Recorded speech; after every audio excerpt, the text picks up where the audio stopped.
Так, сейчас начну декорировать вот этот вот багет, камин. Сделаю вот такой вот уже пробный выкрас сделала. И вот из всех этих пробников буду делать светлый вариант, который будет подходить вот под этого льва. И вот эти два элемента покрасила, но не до конца. Сейчас буду делать полностью этот камин.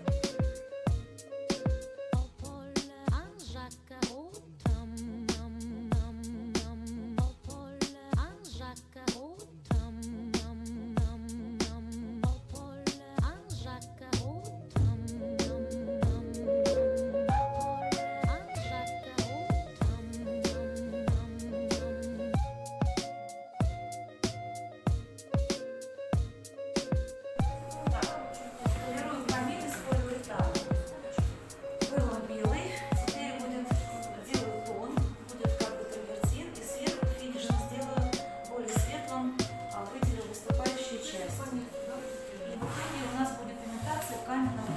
И такую же часть сделаю на рамке. Здесь будет зеркало и здесь будет зеркало. Так что процесс размолвки.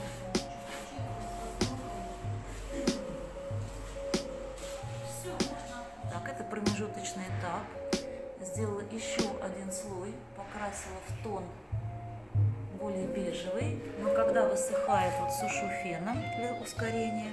Когда высыхает, становится матовый и более такой коричневатый. То есть, в принципе, процесс интересный, не всегда предсказуемый, но захватывающий. Вот. И частично уже прокрыла профиль. Здесь будут обои подходить, здесь будет зеркало до камина. Это делаю колера. Темные будут участки в пуклости, так скажем. Это был промежуточный вариант. Вот, так что процесс идет. Скоро будет результат. Финальные штрихи канилевые, вот эти впадинки и все желобки я делаю более темным цветом. Практически вот на нюансах создаю объем. И на льве, и вот здесь вот по впадинкам делаю более темный тон, чтобы у нас был эффект составленного такого камина.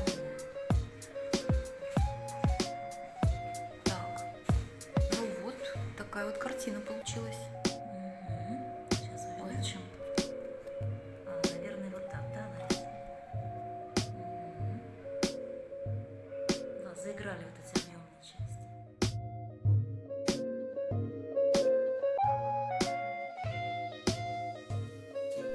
Так, вот камин сделан. Покрываю его лаком финишно-акриловым. Камин сделан был просто из ничего практически. Был собран каркас по размеру гипсокартона, купили молдинги, их отрезали в определенных пропорциях и сверху сделали рамку.